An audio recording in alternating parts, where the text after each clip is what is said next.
Friends, இன்றைக்கி நம்ம readymade chapati தான் செய்ய போகிறோம். ஹாய் ஃப்ரெண்ட்ஸ், இன்றைக்கி நம்ம ரெடிமேட் சப்பாத்தி 10க்கு 1 ஃப்ரீ. ரெடிமேட் சப்பாத்தி தொட்டுக்க சட்னி. ரெடிமேட் சப்பாத்தி நம்ம இப்போ சுட போகிறோமா ஃப்ரெண்ட்ஸ்? இப்போ நம்ம சப்பாத்தி சுட்டுட்ருக்கோம். மொத்தம் எத்தனை? 10க்கு 1ன்னா 11 ஆச்சோ. சப்பாத்தி போடுங்க. கல் ரொம்ப சூடாக இருக்குது. ஆனால் சப்பாத்தி நைஸாக தான் இருக்குண்ணே, ரொம்ப நைஸ். ரெடிமேட் சப்பாத்தி ரைட்டாக என்ன தடவைண்ணே? தடவை வருதா? வருதா?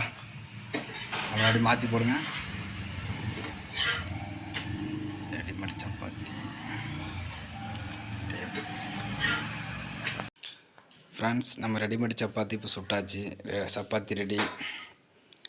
இனிமேல் சட்னி, தேங்காய் சட்னி. ஃப்ரெண்ட்ஸ், தேங்காய் சட்னி தாளசம் பண்ணலண்ணே, அப்படியே வச்சுட்டோம். அப்படியே எடுத்துகிட்டு வந்துட்டிங்கண்ணா. சரி சரி சரி. சட்னி, தேங்காய் சட்னி, சப்பாத்தி, தக்காளி சட்னி, சப்பாத்தி ரெடி. ஃப்ரெண்ட்ஸ், நீங்களும் சாப்பிட வரலாம்.